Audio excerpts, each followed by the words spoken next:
Oi, gente. Hoje é sábado, dia 24. Perdão, tô com uma tosse. 24 de outubro de 2015.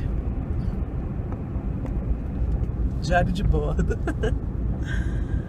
Hoje eu participei no turno da tarde de um encontro promovido pelo GDF, Subsecretaria de Mobilização Social e Participação Popular. Então, um encontro de movimentos sociais, movimentos populares, né, com representantes do Estado. E foi o primeiro, né? Então houve um esvaziamento. Quando eu cheguei, por exemplo, grande parte dos presentes já haviam se retirado. Havia um quórum ainda um pouco interessante, mas bem esvaziado.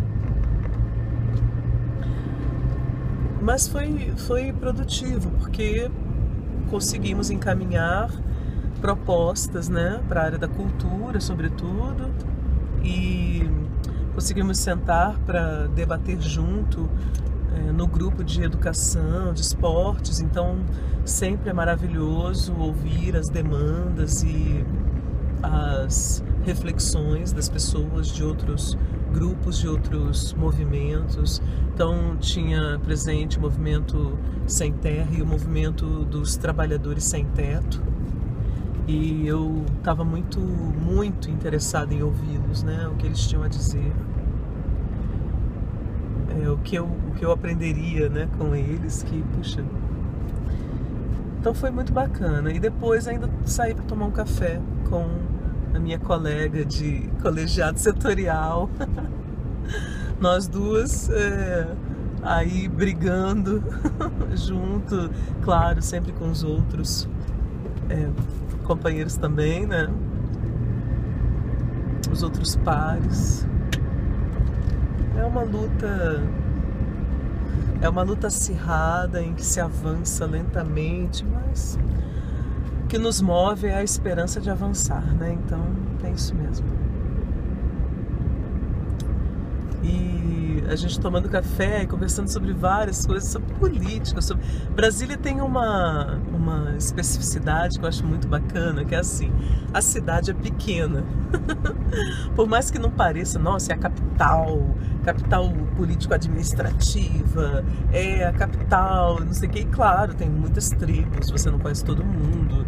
Eu não conheço, sei lá, o mundo dos médicos, a galera do judiciário, entendeu? Assim, mas Brasília é muito pequena. Então, dentro do mesmo métier, todo mundo acaba se conhecendo, se não conhece alguém que conhece, e por aí vai. E aí a gente senta para conversar e a gente fica sabendo de 1,5 milhão de histórias, né? De histórias. Sejam da nossa área, seja de outras, né? Que às vezes extrapola, como, por exemplo, a própria política da cidade, ou do nível federal, mas como está aqui, então sempre tem alguém que trabalha, que viu, que participou, que ouviu, que conta, e a gente fica sabendo. Acho muito engraçado isso, e por um lado, hoje eu sinto um prazer imenso de saber que a cidade é assim, sabe, é desse jeito, que Brasília é assim. Mas eu não sei porquê, tava pensando, né, aí agora vindo embora, já são 9 e alguma coisa da noite, e eu pensando que às vezes as pessoas lutam e em alguma parte do caminho elas se perdem, elas se corrompem,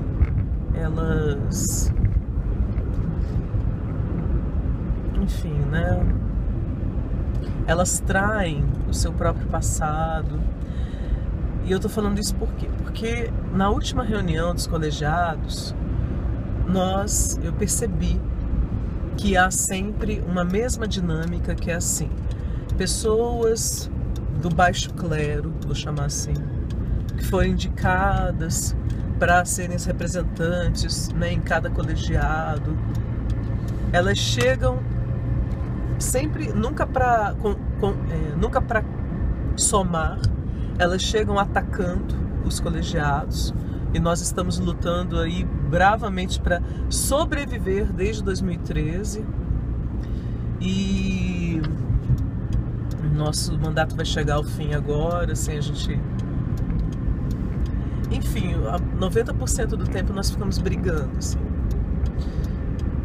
Brigando para ser reconhecidos. E sendo que o processo foi puxado pela Secretaria de Cultura, né, a gestão da época, foram realizadas eleições, nós fomos eleitos, então nós ocupamos legitimamente um lugar, né? Mas aí, como há uma dificuldade muito grande, mas muito grande, de lidar com participação popular, porque isso exige que se lide, que se respeite, né, a divergência também, o questionamento. Então, o que há é um muro invisível, né, que embarrera, ao invés de compor conosco. E aí, uma das formas, né, desse muro invisível se traduz em todas as reuniões de todos os colegiados juntos. Há atritos, há embate. Esse embate ele acaba sendo provocado por questionamentos ou ataques que vêm desses representantes, que chegam indicados, que chegam questionando, que chegam propondo a dissolução dos colegiados, que chegam atacando, né, as pessoas, sem terem a menor noção da história, do como foi do início até agora. E a cúpula também critica, mas de uma maneira mais discreta, né, mais disfarçada. E aí nós temos que novamente, né, firmar a posição e aquela coisa toda. E aí sempre saem com o discurso, realmente isso não funciona. E não funciona porque não avança mesmo, mas não avança porque em lugar de nós estarmos já construindo juntos coisas lá na frente, propostas, dando encaminhamento, etc e tal, nós ainda estamos aqui lutando, entendeu? Contra essa birra, contra essa sabotagem, contra esse desrespeito, etc, etc, etc e tal. Então a gente está sempre no mesmo lugar. A gente não consegue dar um passo adiante. Está terminando o primeiro ano desse novo governo e a gente não consegue dar um passo adiante. E aí na última reunião surgiu um cara que eu não tinha visto nunca na vida. E olha que, sei lá, se eu faltei alguma reunião do colegiado, mas pouquíssimas. Quase todas eu estava lá. E aí surge esse cara já atacando assim de uma maneira feroz, né, os colegiados, nos acusando de querer tomar o lugar do secretário. E aí eu fui quem respondeu e reafirmando, né, olha, em nenhum segundo, em nenhuma reunião, em nenhum lugar, foi dito que nós desejamos executar o papel da secretaria, que nós desejamos tomar o lugar do secretário, até porque se alguém nesta sala deseja isso, a via não vai ser esta, não vai ser estar aqui, tem que ser outra via.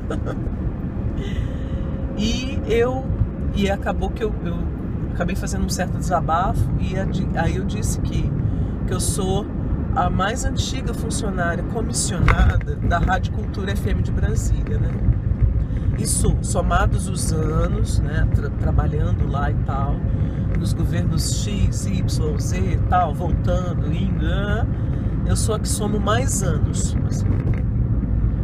E que justamente por isso também eu nunca pude ser proponente de projeto em FAC, em Fundo de Apoio à Cultura, na Secretaria de Cultura. Nunca pude pleitear um centavo que fosse, porque sou uma funcionária comissionada, então eu nunca me favoreci. Eu nunca pude, e nunca estive também, um grupo aprovando sempre projetos lá. Pelo contrário, a impressão que tem, e agora eu estou falando de uma impressão, não estou afirmando, mas a impressão que tem é de que se eu puser meu nome lá como atriz, por exemplo, como sei lá o que, eu tiver em qualquer projeto, o projeto não é aprovado. Eles veem, da mesma maneira que se vê o nome dos amigos já aprova, vê o dos desafetos já desaprova. Mas essa é uma impressão minha, tá? Tô falando agora. Mas quando eu fiz esse desabafo falando, tá, eu sou a funcionária mais antiga, eu não me beneficio. Por que eu tô aqui então lutando e tal, e sempre estive, e sempre lutei? Porque eu acredito na participação da população, eu acredito nessa democratização, e essa minha crença vem do que eu estudei em filosofia. Então, eu realmente acredito.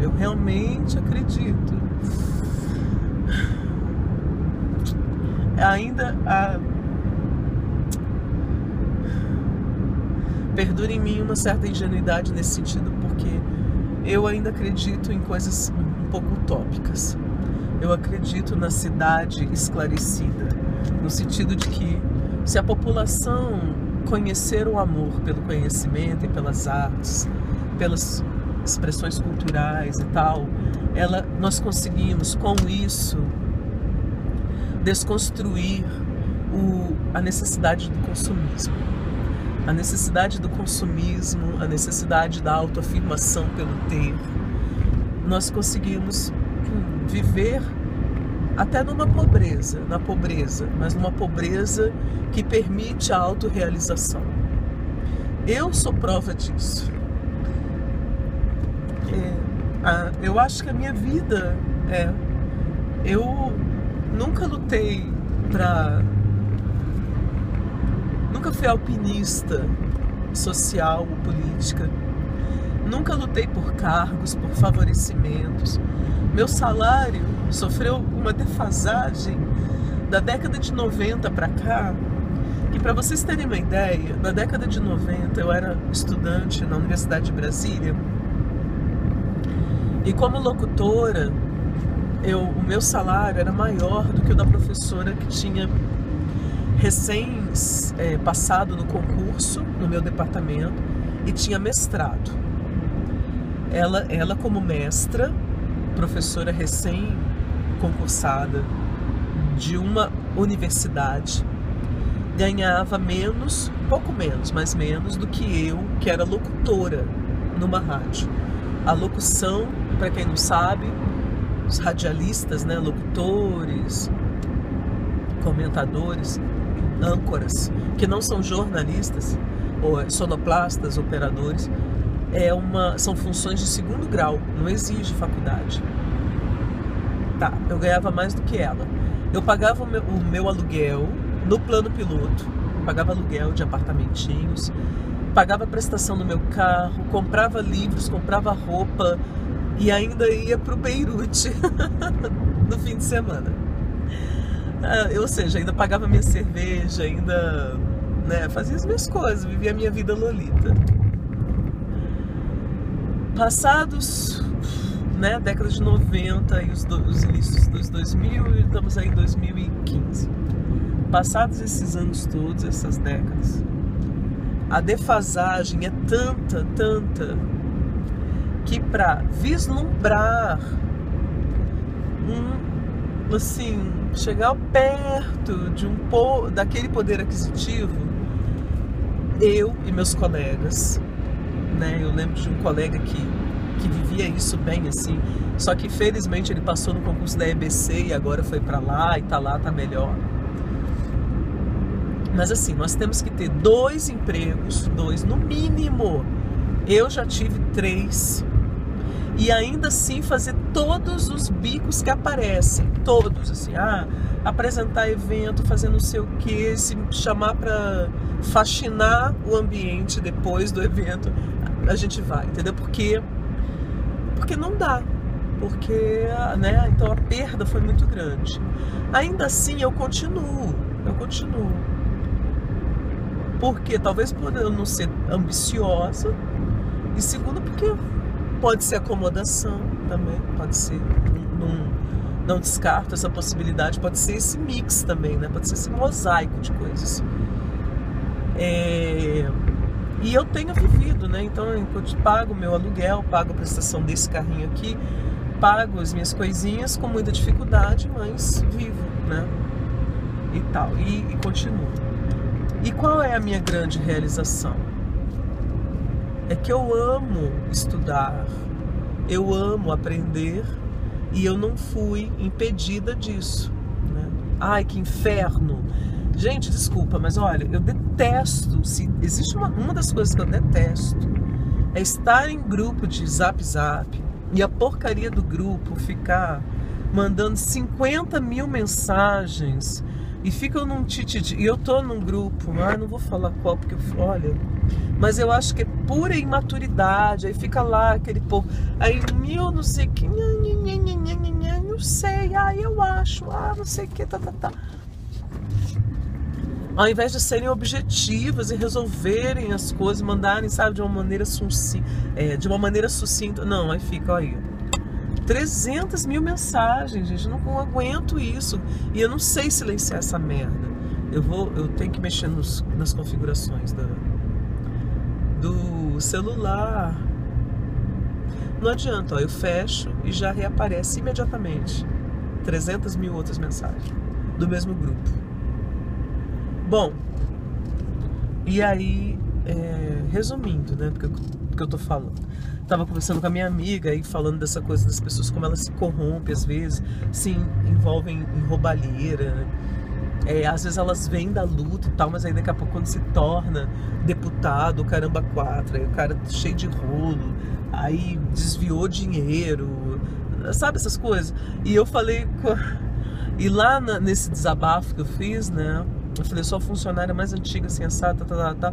E depois eu fiquei muito envergonhada, porque todo mundo tem acesso às nossas remunerações, né? E é muito baixa a minha e dos meus colegas, né? A gente ganha muito pouco. Eu mais ainda, porque os poucos cargos, 2, 3, sei lá, que tinha, sei lá, R$500 a mais, um pouquinho a mais, ainda deram lá para os outros amigos e eu não tô no rol, né? Então, eu me sinto muito injustiçada, porque eu faço muitas coisas, né? Muitas funções. Eu aprendi, inclusive, algumas delas para não sobrecarregar meus colegas. Mas isso não conta nada. Então, depois dessa fala, depois de eu ter me exposto assim lá na reunião, eu entendi, vindo para casa pensando assim, nossa, gente, acho que já deu meu tempo lá, né? Assim, tá na hora de eu crescer, tá na hora de eu abrir mão, assim. Eu acho que uma coisa é não ser ambiciosa e ter uma certa humildade e o padrão de vida que eu levo tá tudo bem, entendeu? Tá tranquilo, porque, como eu dizia, não me privou, né, totalmente de fazer as minhas coisas. Me privou de um monte de coisa. Eu não consigo viajar, eu não consigo comprar coisas, eu não consigo ter um padrão de vida melhor como eu tinha antes e tal. Mas, ao mesmo tempo, eu tenho outras formas de realização. Então, por exemplo, tô fazendo uma disciplina na UNB, que aí cada livro que eu leio eu fico completamente maravilhada, e a professora gosta de mim, meus colegas reconhecem a minha contribuição, sabe, tal. Então isso acaba ofuscando, né, a falta, porque há uma abundância que vem por outras vias. Mas por outro lado, isso me faz pensar assim, né, quando eu era muito mais imatura e tudo mais, essa precariedade material fez com que eu perdesse o que de mais valioso eu já tive na vida. A única coisa que me feriu, assim, irremediavelmente, por ter perdido, que foi a minha filha, né? Por causa dessa minha precariedade, de eu não ser hábil e não ter sido inteligente, profissionalmente falando, etc, etc. E ter tido uma filha sem ter tido uma profissão antes, e mesmo quando eu voltei para Brasília, eu não ter conseguido articular, não ter conseguido, enfim, né, isso sempre muito instável e tal, eu não consegui trazer a minha filha para ficar comigo definitivamente. Eu até a trouxe, mas me vi obrigada a devolvê-la para os meus pais, né, que eles sim tinham uma condição 1000 vezes melhor, uma casa boa, ela foi colocada em colégio particular, fez inglês, minha filha fala fluentemente, estudou em escola particular a vida inteira, né? Eu mesma não estudei nas primeiras séries lá no Rio de Janeiro e fez toda a diferença. Gente, toda a diferença, impressionante. Talvez até por ter estudado no Instituto Pio XI, lá no Rio de Janeiro, que era uma escola de freiras e tal, não sei o que, mas que tinha uma estrutura, uma coisa, era assim, jardim de infância, aí vinha uma série, antes da primeira série, que chamava CA, não sei porquê, eu não lembro mais. Nessa sériezinha, a gente já aprendia a ler, escrever, e a gente já tinha um livrão assim, que tinha 4 disciplinas, inglês, português, matemática e ciências, no CA, antes da primeira série. Aí, primeira série, só que aí meu pai foi transferido, e dessa primeira série, nesse colégio maravilhoso, magnífico, fantástico, que eu estudei no Rio de Janeiro, eu fui para uma escolinha em que o pessoal estava aprendendo ainda na primeira série a ler, escrever. Então a macaca viu a banana, não. E aí eu não conseguia fazer, eu ficava na sala de aula sem fazer nada, né?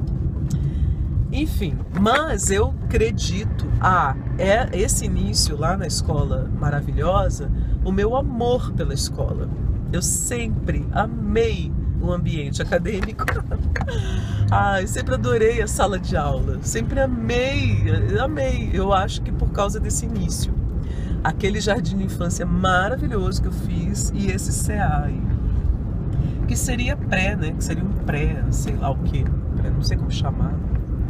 Enfim. Mas o que eu tô dizendo, e a Angel não, a Angel, minha filha, ela estudou do maternal ao, né, até o final. Chegou a entrar na universidade pública, lá em Mato Grosso do Sul. Eu queria muito trazê-la para Brasília, não consegui. Ela entrou lá, abandonou e começou o ciclo autodestrutivo, né? Então, que culminou num acidente em que ela perdeu metade da perna, mais da metade, né? Perdeu aqui no alto da coxa a perna esquerda.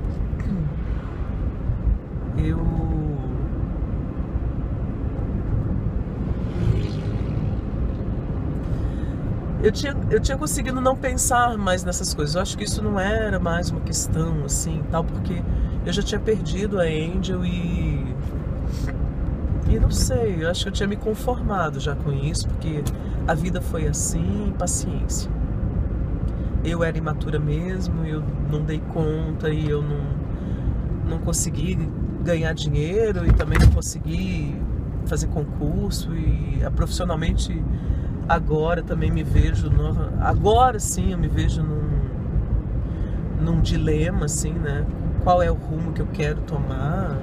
Enfim, estou num momento de reavaliação, mas eu acho que o nascimento da minha neta trouxe de volta, né, à tona essa preocupação. E quando eu lá nessa reunião falei isso, depois eu vim para casa o caminho inteiro pensando, né? E me toquei, falei, nossa, eu realmente preciso. Porque é diferente daquele, eu preciso ganhar dinheiro, ter inteligência prática agora e tal.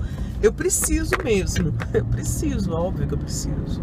Mas tem um quê a mais além, tem um peso a mais, que eu não tô conseguindo explicar agora.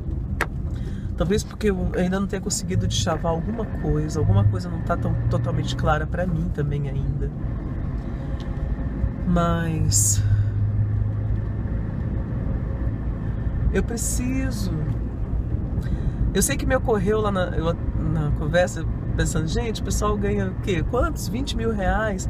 Minha nossa, quer roubar mais o quê? Eu ainda falando, né, lá com a minha colega e tal, com a minha amiga, que tá se tornando uma amiga. E eu pensei, né, eu falei, ai gente, se eu ganhasse 20 mil reais por mês durante não sei quanto tempo, eu comprava minha casa própria e depois pronto, não precisava me preocupar mais, porque a minha única preocupação em termos patrimoniais, acho, é comprar minha casa própria, né? Eu acho que isso não pode faltar. Nossa, tive a impressão de que vinha um carro na via contrária, mas não. Bom, e aí agora, de novo, essa necessidade aflora, assim, com urgência.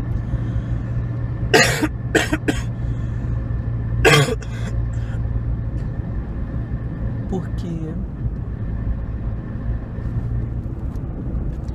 eu tenho uma descendência. E uma descendência, quer dizer, minha filha e agora a neta, que perderam o outro lado, né? Quer dizer, minha neta não... Minha filha perdeu o pai. Então ela já não pode contar com esse amparo do pai. Então eu tenho que deixar de ser a pobre da família. Tenho que dar um jeito, porque ela... Não só ela vai precisar do meu amparo também. Ela tá tendo do meu pai, mas meu pai já tá bem cansado também, né? Já tá cansado, né? Envelhecido e tal.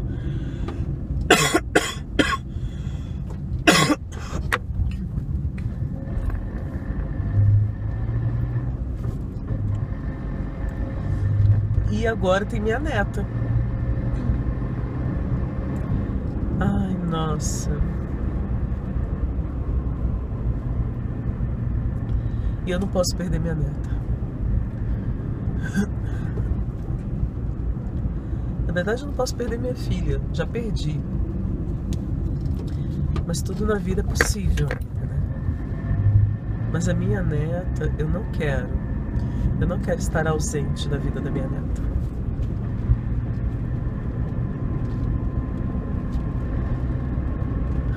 E só com filosofia eu não vou conseguir me fazer presente na vida da minha neta, nem ampará-la, né, se ela precisar, e nem...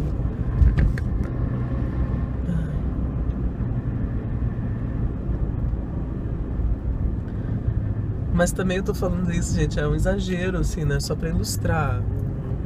Que os 20 mil que a gente falava era dos deputados, deputado distrital, né? Então, eu não pretendo ser deputada, não pretendo entrar em política. É muito conchavo, são muitas concessões. Não tem perfil para isso.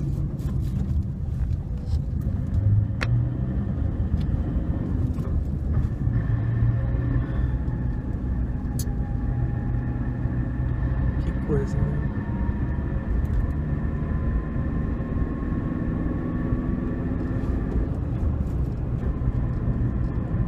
Enquanto isso, como é que é? Na Suécia, na Alemanha, na Finlândia, não faz muita diferença se você é porteiro ou professor universitário ou médico.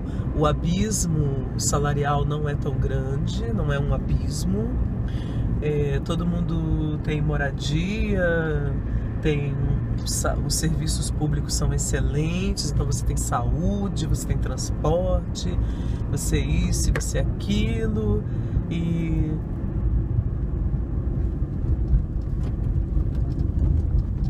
aqui você trabalha que nem um camelo e vai perdendo. Boa noite. Poder aquisitivo.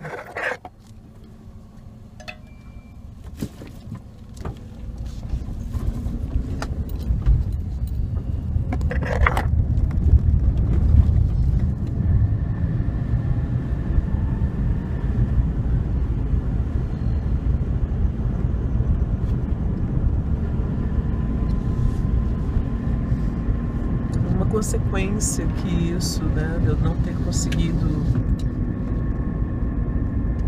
conseguido trazer minha filha, né, eu acho que por um lado eu entendi por que eu me tornei tão temerária, assim, tão kamikaze. Agora, né? Agora que eu já não sou mais tão kamikaze assim. Porque a única coisa que eu não podia perder, que era mais importante da vida pra mim, eu perdi. Então, não tinha medo de mais nada. Então, não tinha mais nada a perder. Aí agora, eu falo isso por quê? Porque agora, o nascimento da minha neta, ele como que mexeu de novo com esse meu sentimento, né? Que havia sido, sei lá, apagado pelo tempo. Anestesiado, não sei.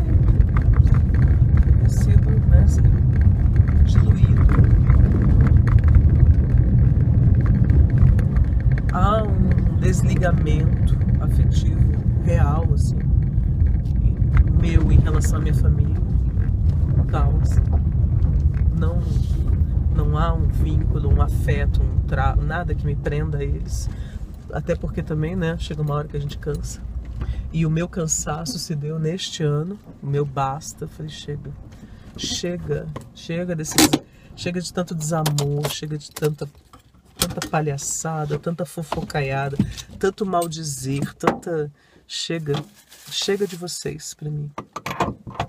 E aí eu rompi de vez, porque antes eu ainda me preocupava, antes eu ainda achava que ainda tinha uma relação, né, civilizada, cordial, não sei o quê. Em alguns momentos até afetual, bababá, mas aí o dia que eu li um chilique, assim, no meu WhatsApp de alguém que eu nem convivi, aí eu vi e falei, nossa, foi totalmente envenenada pela minha irmã. Ah, então chega. Ah, chega mesmo, chega. E aí, então, e não me faz falta. Não me faz a menor falta. É impressionante, gente. É terrível falar, né? Mas é. E eu penso assim, às vezes a gente acha que há famílias que são terríveis, mas não se é porque é muito raro quando a mãe é terrível, né? Eu acho que essa é uma questão. É raro quando é a mãe que é esse elemento desagregador, raivoso, né? Problemático, neurótico, destrutivo, etc. e tal. E hoje eu entendo que o que aconteceu comigo se chama alienação parental. Então, houve alienação parental em relação à minha avó e depois em relação a mim. E não há em relação ao meu pai, porque é ele que sustenta aquela porra toda, né? Então, como? Mas, e aí eu já, né, conformei, falei, ah, foda-se também, chega, tá, passei a vida toda brigando contra isso, agora chega, lutando contra isso, agora, se é pra ser assim, então que seja, né? E, só que aí nasce a minha netinha, oh, gente, é impressionante, né, a vida não carece de ironias também. E aí eu me vejo obrigada ou impelida, né, a pensar novamente como que eu vou fazer para... E fazer em várias esferas, né, porque não é só afetiva, é essa material, prática da vida, né. Por exemplo, se eu quisesse, nas férias, trazer minha filha, trazer minha neta para passarem férias comigo, né, eu preciso me organizar, não dá para ser assim, essa coisa hippie que eu sou. Hippie. Ai, nossa.